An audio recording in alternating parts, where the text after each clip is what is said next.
Hello second year. मैं doctor Anju बाला, विषय अर्थशास्त्र। आज नया टॉपिक स्टार्ट कर रही हूँ। पूर्ण प्रतिस्पर्धा में कीमत व उत्पत्ति निर्धारण, pricing and output under perfect competition. पूर्ण प्रतिस्पर्धा का अर्थ। पूर्ण प्रतिस्पर्धा विशुद्ध प्रतिस्पर्धा से अधिक व्यापक होती है। स्टोनियर व हैग के अनुसार विशुद्ध प्रतिस्पर्धा के लिए 3 शर्तें आवश्यक होती हैं। पहला है अनेक फर्में। एक उद्योग में विशुद्ध प्रतिस्पर्धा की पहली शर्त यह है कि इसमें अनेक फर्में होती है, इसलिए अकेली फर्म का समस्त उद्योग की उत्पत्ति व कीमत पर कोई प्रभाव नहीं पड़ता। वह उत्पत्ति घटा भी सकती है, बढ़ा भी सकती है। उद्योग से में वस्तु की कीमत पर कोई प्रभाव नहीं पड़ता। एक फर्म समस्त उद्योग में कुल उत्पत्ति का थोड़ा सा अंश उत्पन्न करती है और उस उत्पत्ति के काफ़ी मात्रा में परिवर्तन कर लेने पर भी कुल उत्पत्ति और कीमत पर कोई असर नहीं पड़ता। दूसरा है समरूप वस्तुएं, होमोजेनियस गुड्स। विशुद्ध प्रतिस्पर्धा के अंतर्गत सभी फर्में एक जैसी वस्तुएं बनाती हैं जिन्हें ग्राहक एक से समरूप मानते हैं। यही कारण है कि कोई भी उत्पादक अपनी वस्तु की कीमत ऊंची नहीं रख सकता। यदि वह ऊंची लेने लगता है तो उसे ग्राहक दूसरे विक्रेता के पास चले जाते हैं। समरूप वस्तु के कारण ही समस्त बाजार में उस वस्तु की एक ही कीमत पाई जाती है। तीसरा है स्वतंत्र प्रवेश, फ्री एंट्री। विशुद्ध प्रतिस्पर्धा में दीर्घकाल में उद्योग में कोई भी नई फर्म प्रवेश कर सकती है। इस पर कोई रोक टोक प्रतिबंध नहीं है। यही कारण है कि उद्योग में फर्मों की संख्या विशाल होती है। नई फर्मों के आगमन से दीर्घकाल में एक फर्म को केवल सामान्य लाभ ही मिल पाता है। विशुद्ध प्रतिस्पर्धा के साथ निम्न अतिरिक्त शर्तें जोड़ने से पूर्ण प्रतिस्पर्धा की स्थिति बन जाती है, जिसमें पहले है बाजार की दशाओं का पूर्ण ज्ञान। पूर्ण प्रतिस्पर्धा में सभी क्रेता व विक्रेताओं को बाजार की दशाओं की पूरी जानकारी होती है, उन्हें कीमतों का पूरा ज्ञान होता है। क्रेता कम से कम कीमत पर खरीदने और विक्रेता ज़्यादा से ज़्यादा कीमत पर माल बेचने को तत्पर रहते हैं। दूसरा है उद्योगों के बीच साधनों की पूर्ण गतिशीलता। पूर्ण प्रतिस्पर्धा में विभिन्न उद्योगों के बीच उत्पादन के साधन पूर्णतः गतिशील होते हैं। एक साधन कम उत्पादकता के स्थान से अधिक उत्पादकता के स्थान पर जा सकता है, जिससे साधनों की विभिन्न उद्योगों के बीच बंटवारा अनुकूल हो जाता है। इसी प्रकार साधन एक स्थान से दूसरे स्थान की तरफ भी गतिशील होते हैं। इसे क्षेत्रीय या भौगोलिक गतिशीलता कह सकते हैं। तीसरा है परिवहन लागत नहीं होती। पूर्ण प्रतिस्पर्धा में समस्त उत्पादक परस्पर इतने समीप रहकर कार्य करते हैं कि कोई भी परिवहन लागत नहीं होती। परिवहन लागतों के पाए जाने पर कीमतों में अंतर उत्पन्न हो जाते हैं, जिससे पूर्ण प्रतिस्पर्धा की दशा नहीं रह पाती।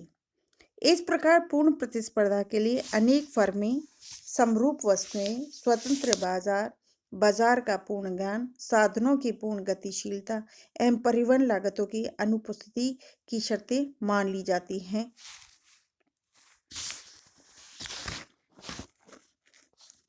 आगे है कीमत सिद्धांत में समय तत्व का महत्व। वस्तु की कीमत निर्धारण पर समय तत्व का बहुत महत्व रहता है। प्रोफेसर मार्शल ने समय को 4 भागों में बांटा है। पहला है अति अल्पकाल या बाजार अवधि, दूसरा है अल्पकाल, तीसरा है दीर्घकाल और या अति दीर्घकाल। यहाँ पर हम सबसे पहले लेते हैं अति अल्पकाल। इस अवधि में वस्तु की बिक्री के लिए उपलब्ध मात्रा नहीं बदली जा सकती, इसलिए कीमत पर मांग के परिवर्तनों का प्रभाव ज़्यादा पड़ता है। मांग के बढ़ने से कीमत बढ़ जाती है, मांग के घटने से कीमत घट जाती है। आज बाजार में जो दूध, फल, सब्जी की पूर्ति होती है उसे बढ़ा नहीं सकते, इसलिए इसे कीमत पर मांग की दशाओं का अधिक प्रभाव पड़ता है। अति अल्पकाल को 1 घंटा, 1 दिन, 1 सप्ताह या किसी एक निर्धारित महीने व वर्ष के रूप में व्यक्त किया जा सकता है। इसका अर्थ कार्यात्मक दृष्टि से लगाया जाता है। इस अवधि में वस्तु की पूर्ति पूर्णतः स्टॉक के बराबर होती है। दूसरा है अल्पकाल। अल्पकाल में फर्म के संयंत्र का आकार स्थिर माना जाता है, अतः एक फर्म अपने दिए हुए संयंत्र का गहरा उपयोग करके कुछ सीमा तक उत्पादन बढ़ा सकती है और उसका उपयोग कम करके कुछ सीमा तक उत्पादन घटा सकती है, लेकिन वह अपने संयंत्र के आकार को नहीं बदलता। इस अवधि में एक फर्म वस्तु की मांग के बदलने पर पूर्ति के बदलने का प्रयास करती है। संयंत्र के स्थिर आकार के कारण उसकी लागत पर उत्पत्ति के नियमों का प्रभाव पड़ता है, अतः उद्योग का अल्पकालीन पूर्ति वक्र ऊपर की ओर उठता हुआ होता है। वस्तु की कीमत पर मांग के साथ साथ पूर्ति का अथवा उत्पादन की दीर्घकालीन लागत का प्रभाव भी पड़ता है। अल्पकाल में संतुलन को अल्पकालीन संतुलन या कीमत को अल्पकालीन सामान्य कीमत कहा जाता है। तीसरा है दीर्घकाल। यह अवधि इतनी लंबी होती है कि इसमें नई फर्मों का उद्योग में प्रवेश व चालू फर्मों के लिए उद्योग को छोड़ के जाना संभव हो सकता है और पुरानी फर्में आवश्यकता के अनुसार अपने संयंत्र का आकार भी बदल सकती हैं। अतः इस अवधि में मांग के परिवर्तन के अनुसार पूर्ति के परिवर्तन को समायोजित किया जा सकता है। वस्तु की कीमत पर उत्पादन की लागत का प्रभाव और बढ़ जाता है। उद्योग में बढ़ती हुई सामान व घटती हुई लागतों की दशाओं का कीमत व उत्पत्ति की मात्रा पर प्रभाव पड़ता है। इस अवधि के संतुलन को दीर्घकालीन संतुलन कहते हैं और कीमत का दीर्घकाल सामान्य कीमत कहते हैं। प्रत्येक फर्म अनुकूलतम फर्म होने का प्रयास करती है और वह संयंत्र को अनुकूलतम आकार व न्यूनतम औसत लागत का बिंदु तक उत्पादन करती है। फोर्थ है अति दीर्घकाल। मार्शल ने अति दीर्घकाल का उल्लेख किया है। इसमें उत्पादन की तकनीक बदल जाती है, नए आविष्कार हो जाते हैं, जिससे नई वस्तु व नई प्रक्रिया सामने आ जाती है और उद्यमकर्ता उसको व्यावसायिक दृष्टि से काम में लेने लगते हैं। आविष्कार व नव प्रवर्तनों का क्रम जारी रहता है। इस अवधि में मांग व पूर्ति दोनों की दशाएं काफ़ी परिवर्तित हो जाती हैं। इसमें जनसंख्या का आकार, कच्चे माल की पूर्ति, पूंजी की पूर्ति, उत्पादन की तकनीक, लोगों की आदतें, रुचि आदि का परिवर्तन आ जाता है।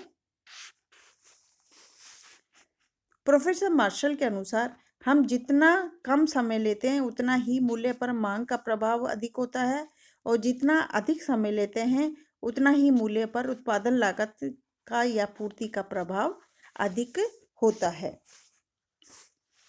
अति अल्पकाल या बाजार अवधि में कीमत का निर्धारण, जिसमें पहला है शीघ्रनाशी वस्तुओं की बाजार कीमत पर निर्धारण। अति अल्पकाल में जो भी कीमत निर्धारित होती है उसे बाजार कीमत कहते हैं।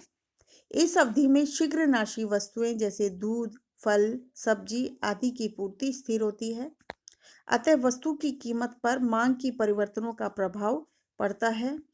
बाजार कीमत का निर्धारण चित्र की दशा से बताया गया है।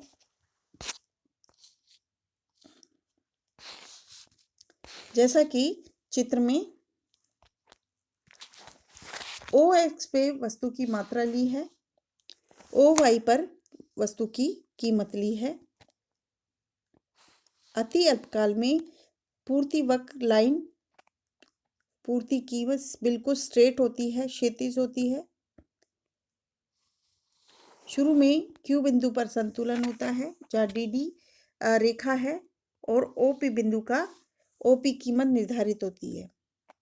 मांग बढ़ जाने से मांग रेखा ऊपर DD से बढ़कर DD1 हो जाएगी, संतुलन Q बिंदु पर होगा और कीमत OP से बढ़कर OP1 हो जाएगी।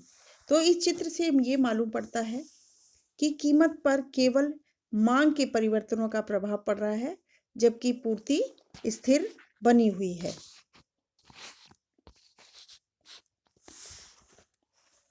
दूसरा है टिकाऊ वस्तुओं की मांग कीमत का निर्धारण। कुछ वस्तुएं टिकाऊ होती हैं जैसे टेलीविजन सेट, रेडियो, वस्त्र, फर्नीचर, गलीचे, घड़ियां आदि, जिनमें स्टॉक व पूर्ति में अंतर होता है। यदि उनकी कीमत कम होती है तो विक्रेता माल का कुछ अंश अपने गोदाम में स्टॉक के रूप में रख देते हैं, जिसे वे बाद में कीमत ऊंची होने पर निकालते हैं। इसी प्रकार आवश्यकता अनुसार वस्तु की स्टॉक में परिवर्तन होता रहता है, लेकिन अति अल्पकाल में यदि मांग बढ़ती है तो पूर्ति एक सीमा तक ही बढ़ाई जा सकती है। जब सारा स्टॉक बाजार में सप्लाई हो जाता है तो उससे आगे पूर्ति वक्र पुनः लंबवत हो जाता है और कीमत पर पुनः मांग का प्रभाव प्रबल हो जाता है, जैसा कि आगे चित्र की सहायता से बताया गया है।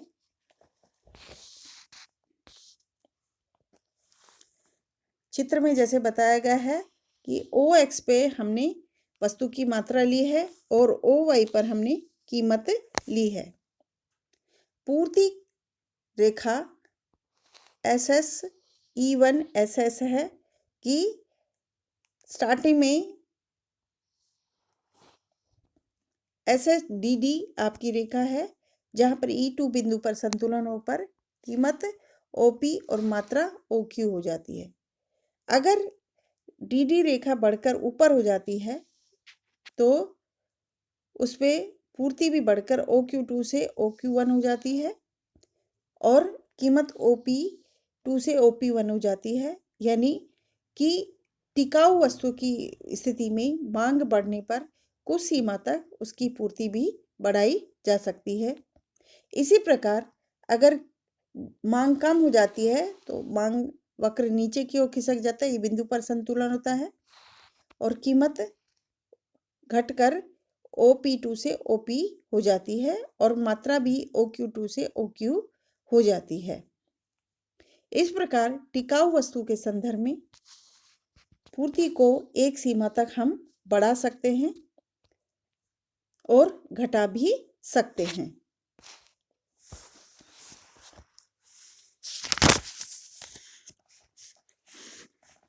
अल्पकाल में उत्पत्ति व कीमत का निर्धारण। फर्म संतुलन। अल्पकाल में फर्म के लिए संयंत्र का आकार दिया हुआ होता है। मांग के बढ़ने पर फर्म अपनी दिए हुए संयंत्र का गहरा उपयोग करके अधिक उत्पादन करती है और मांग के घटने पर उसका कम उपयोग करके कम उत्पादन करती है। फर्म के लिए वस्तु की कीमत दी हुई होती है, अतः फर्म को तो केवल यह निर्णय करना होता है कि माल का कितना उत्पादन करें ताकि उसको अधिक लाभ हो सके अथवा उसे न्यूनतम हानि हो। अल्पकाल में फर्म उस बिंदु तक उत्पादन करती है जहाँ पर कीमत बराबर सीमांत लागत हो जाती है। यह कोई नई शर्तें नहीं है। वास्तव में पूर्ण स्पर्धा में कीमत बराबर औसत आय बराबर सीमांत आय यानी price equal to AR equal to MR होती है। अतः फर्म से संतुलन बिंदु पर सीमांत आय बराबर सीमांत लागत के स्थान के साथ साथ AR और कीमत और सीमांत लागत भी हो जाती है। अल्पकाल में एक फर्म को लाभ तो हो सकता है, हानि भी हो सकती है, लेकिन फर्म का माल का उत्पादन तभी करेगी जब वस्तु की कीमत कम से कम औसत परिवर्तनशील लागत के बराबर हो जाए। कीमत की औसत परिवर्तनशील लागत से कम होने की स्थिति में उत्पादन बिंदु बंद कर दिया जाएगा। अतः कीमत बराबर औसत परिवर्तनशील लागत यानी ABC का बिंदु फर्म के लिए उत्पादन बंद करो बिंदु यानी शट डाउन पॉइंट कहलाता है। कीमत बराबर औसत परिवर्तनशील लागत यानी प्राइस इक्वल टू ABC के बिंदु पर फर्म उत्पादन कर सकती है अथवा नहीं कर सकती, अर्थात वहां उत्पादन करने के संदर्भ में तटस्थ हो जाती है। इस बिंदु पर फर्म को स्थिर लागत के बराबर हानि उठानी पड़ती है, लेकिन इस बिंदु पर उत्पादन जारी रखने पर उसका फर्म से बाजार से संपर्क अवश्य बना रहता है। हम अल्पकाल में फर्मों की उत्पत्ति की मात्रा को निश्चित करने के लिए उसके अल्पकालीन लागत वक्रों का प्रयोग करेंगे, जैसा कि आगे चित्र में बताया गया है।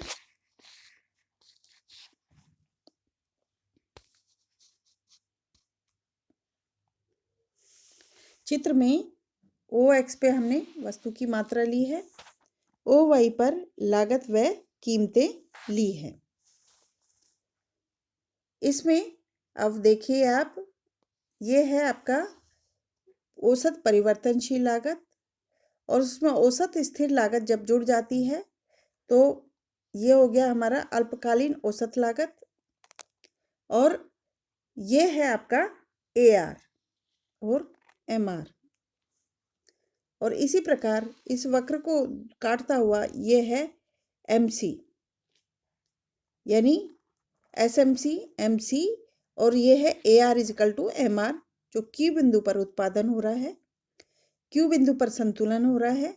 इस बिंदु पर उत्पादन OX0 के बराबर होता है और कीमत है OY।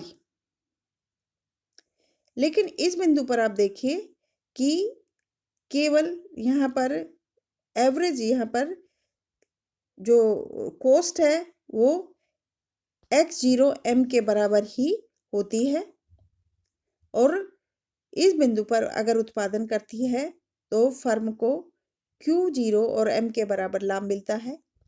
लेकिन अगर इस बिंदु पर नीचे उत्पादन करती है, अगर नीचे उत्पादन करती है और OP1 मिलता है,